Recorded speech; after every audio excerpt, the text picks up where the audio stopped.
الحمد لله وبه نستعين والصلاة والسلام على سيد الأنبياء والمرسلين وعلى آله وصحبه أجمعين أما بعد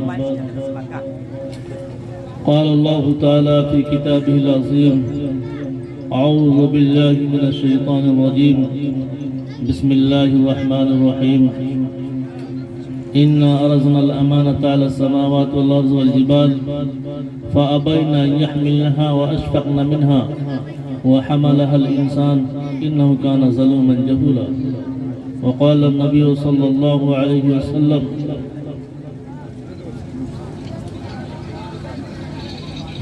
المسلم من سلم المسلمون من لسانه ويده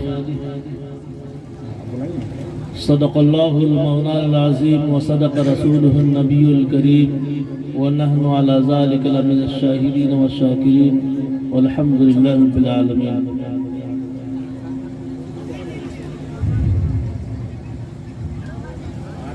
اسٹیج پر تشریف فرما باوقار علماء کرام،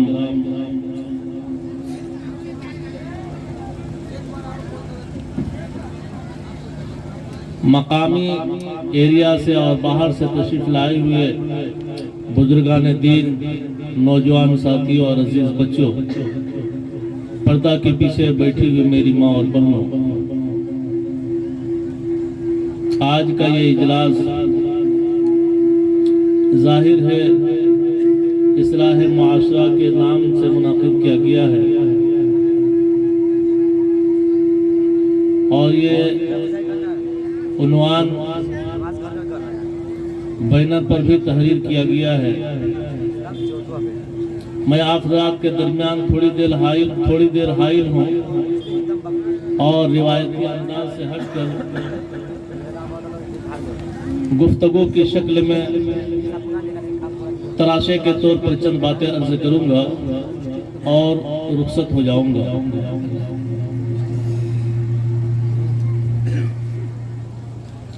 یہ انداز میں نے اس لیے اختیار کیا ہے تاکہ میں جو باتیں کہوں اس کو آپ اچھی طرح سن سکے اور سمجھ سکے اور آپ کو ان باتوں پر عمل کرنے میں بہت حد تک آسانی ہو۔ میں ایک چیز شروع سے اب تک دیکھ رہا ہوں، تقریباً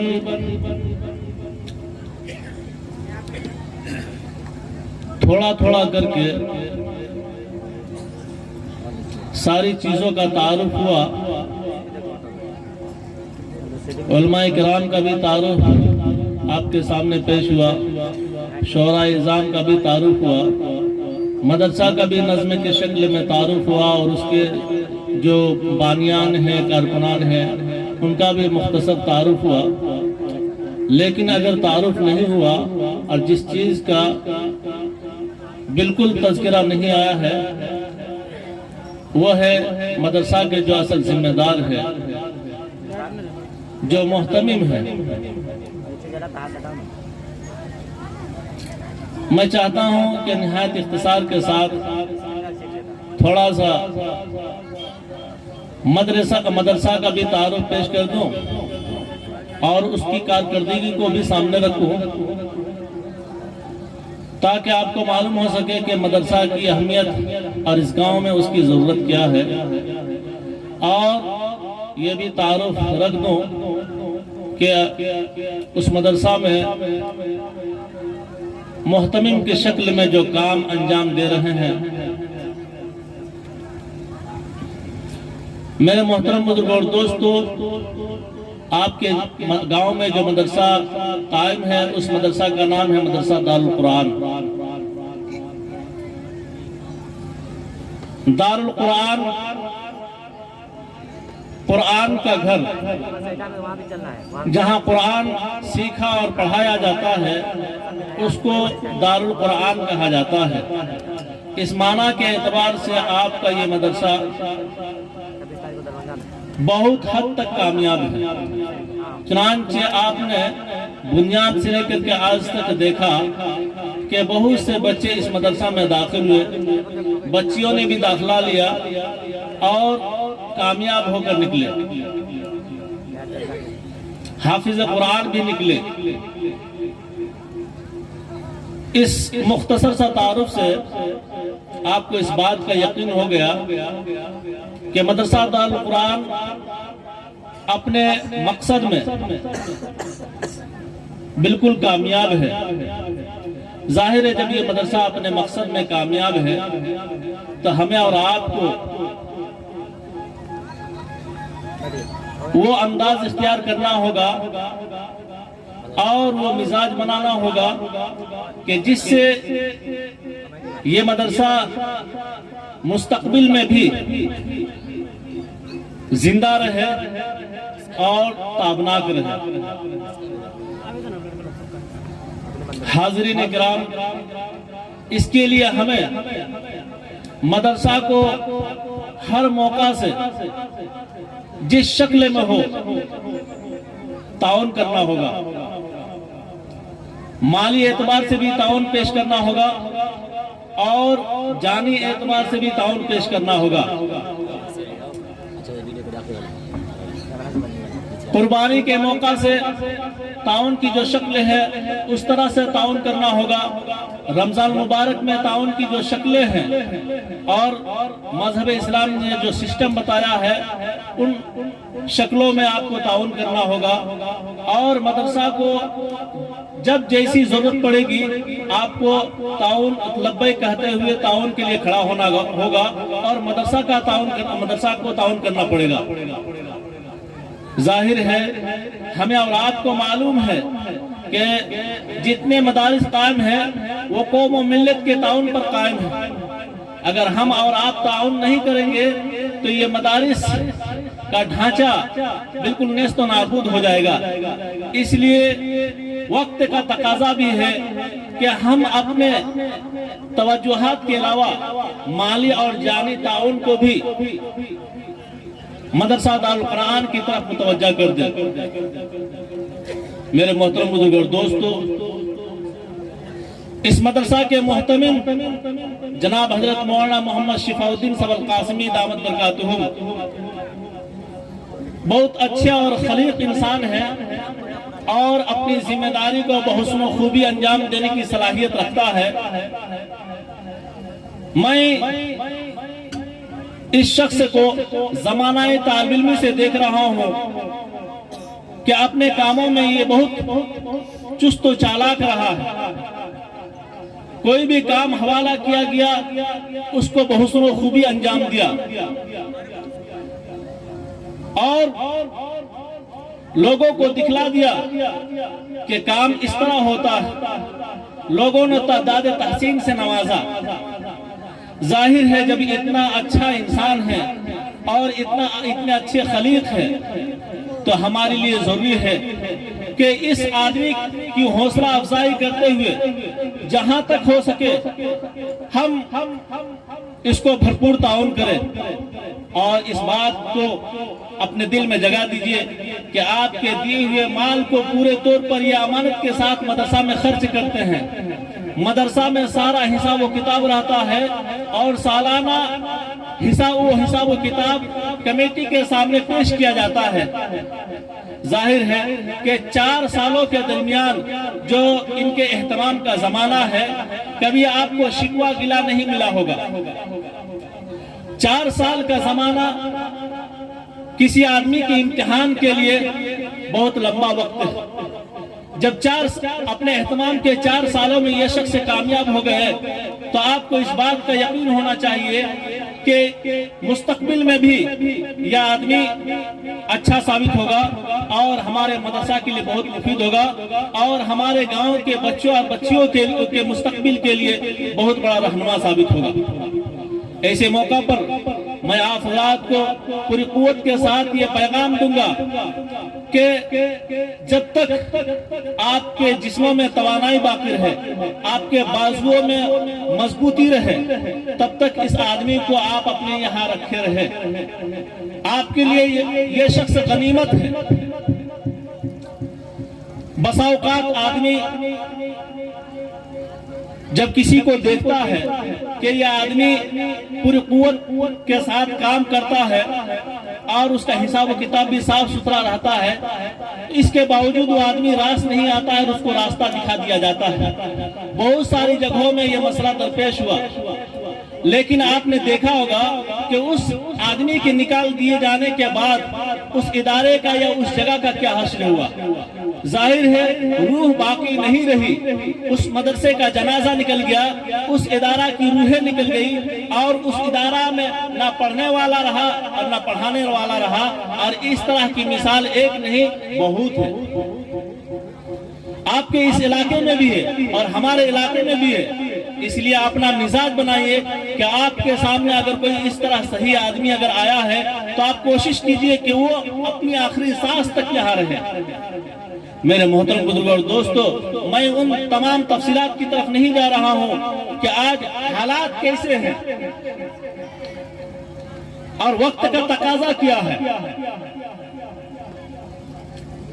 ایک معمولی کام کے لیے جب ہم کسی آدمی کو مقرر کرتے ہیں اور اس کا ماہانہ مقرر کرتے ہیں تو 6,000 اور 7,000 کی بات کی جاتی ہے تو وہ آدمی مٹھیرتے ہوئے چلا جاتا ہے، قبول نہیں کرتا ہے اور کہتا ہے کہ ہم کو ایسی نوکری نہیں چاہیے۔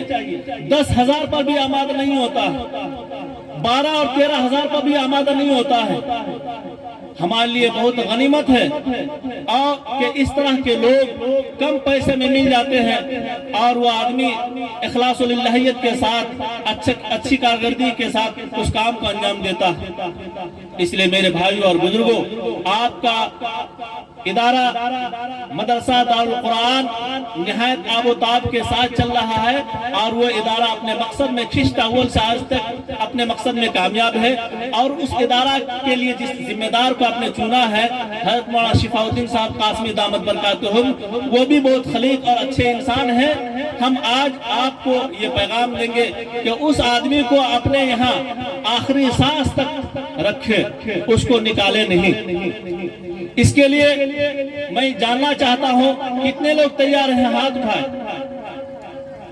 کتنے لوگ تیار ہیں اس آدمی کو آخری سانس تک رکھنے کے لیے؟ ہم یہ دیکھنا چاہتے ہیں، ظاہر ہے یہاں سمری کے بہت سے لوگ ہیں، کوئی ہاتھ اٹھا نہیں رہا۔ ہم یہ جاننا چاہتے ہیں کتنے لوگ ہیں کہ اس کو آخری سانس تک رکھا جائے؟ ہاتھ اٹھائیے۔ ماشاءاللہ بہت سے لوگ ہیں اس بات کے لیے تیار ہیں اور انہوں نے ہاتھ اٹھا کر کے اس بات کا عہد و پیمان لیا کہ اس شخص کو آخری سانس تک اپنے یہاں رکھیں گے اور کام کرنے کا موقع دیں گے۔ میرے محترم بزرگ اور دوستو، جب آپ اپنے دل کو اس طرح چوڑا اور کشادہ کریں گے تو اور عفو و درگزر سے کام لیں گے اور چھوٹی چھوٹی غلطیوں کا نظر انداز کریں گے، اور جس پر آپ نے اپنا کام حوالہ کیا، جو کام آپ نے قوم و ملت کے حوالہ سے دینی تعلیمی کام حوالہ کیا ہے، وہ پوری قوت کے ساتھ، مضبوطی کے ساتھ اور اخلاص و للہیت کے ساتھ اور چستی اور چالاکی کے ساتھ کام کو انجام دے گا، اور وہ کام آپ کو مختصر وقت میں نمایاں طور پر نظر آئے گا۔ یہ تھا مدرسے کا مختصر تعارف اور اس ادارہ کو باقی رکھنے کا طریقہ، اور اس ادارہ کے جو محتمم ہے اس کا مختصر تعارف۔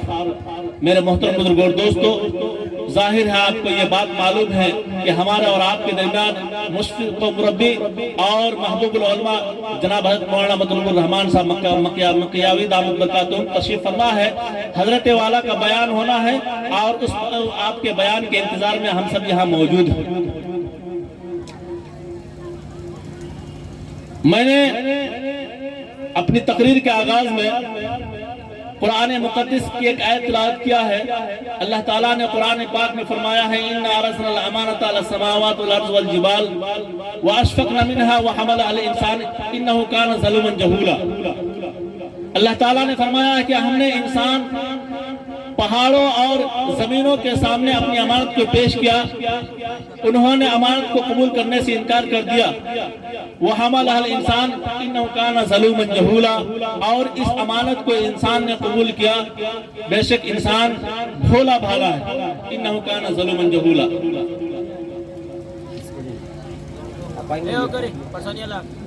ہمیں یہ جاننا ہے کہ قرآن کریم کی آیت میں امانت کا ذکر ہوا ہے۔ وہ امانت کیا ہے؟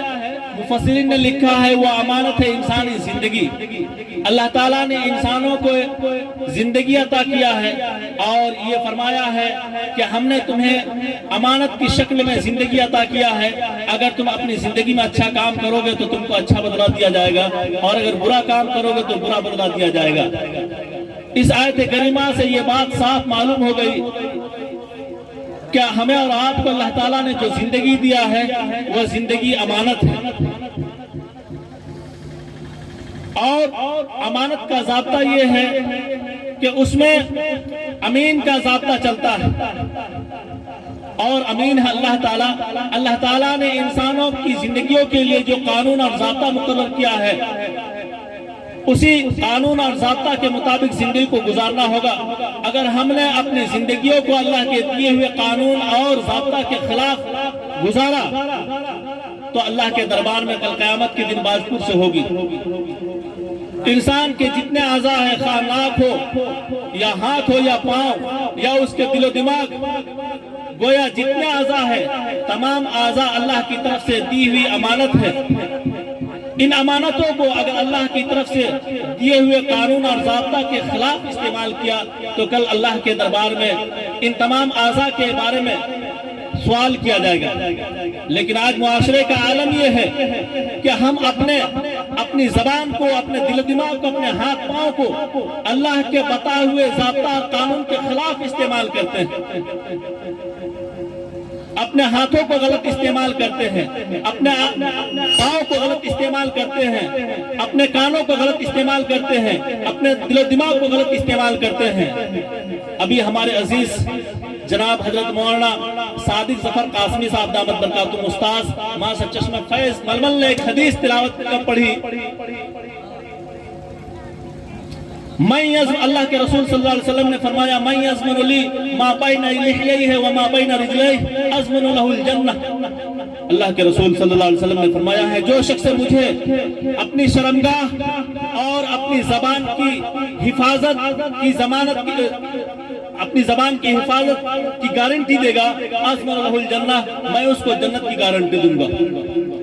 اندازہ لگائیے کہ اللہ کے رسول صلی اللہ علیہ وسلم نے کتنی بڑی خوشخبری دیا ہے، اور اس خوشخبری کے پیچھے راز کیا ہے۔ میرے محترم بزرگ اور دوستو، زبان کو سنبھال کر رکھنا اور اپنی شرمگاہ کو محفوظ رکھنا یہ ایک انسان کے لیے بہت بڑا چیلنج ہے، لیکن آج ہمارے معاشرے کا عالمیہ یہ ہے کہ نہ ہماری شرمگاہیں محفوظ ہیں، خواہ مرد ہو یا عورت، اور نہ ہماری زبانیں محفوظ ہیں، دونوں میں سے کوئی محفوظ نہیں ہے۔ ہمارا تعلق عورتوں کے ساتھ ناجائز طریقہ سے قائم ہے، ہماری زبان لوگوں کے خلاف بہت تیزی کے ساتھ چلتی ہے، سچ ہو یا جھوٹا اس کی قطعاً کوئی پرواہ نہیں کرتے ہیں،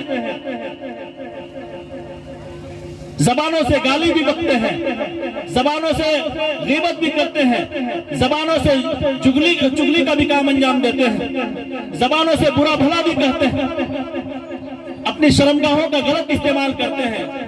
اس لیے اللہ کے رسول صلی اللہ علیہ وسلم نے فرمایا اتنی بڑی خوشخبری دیا اور فرمایا من یضمن لی ما بین لحییہ وما بین رجلیہ، جو شخص مجھے اپنی زبانوں اور شرمگاہوں کی حفاظت کی گارنٹی دے گا، اضمن لہ الجنہ، میں اس کو جنت کی ضمانت دوں گا۔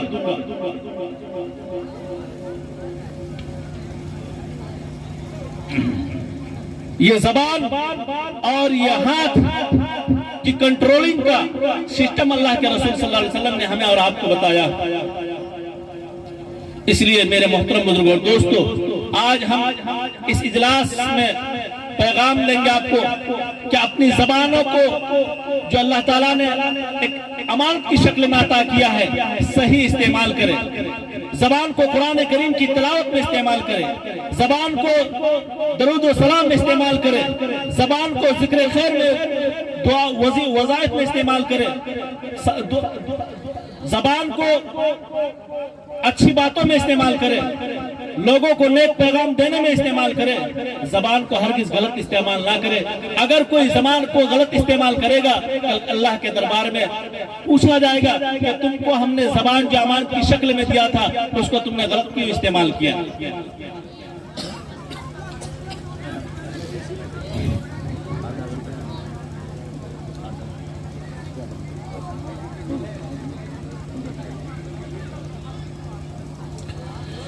میرے محترم بزرگوں اور دوستو، اسی طرح اللہ کے رسول صلی اللہ علیہ وسلم نے فرمایا ہے کہ مسلمان وہ ہے کہ جس کے ہاتھ اور پاؤں سے دوسرا مسلمان محفوظ رہے۔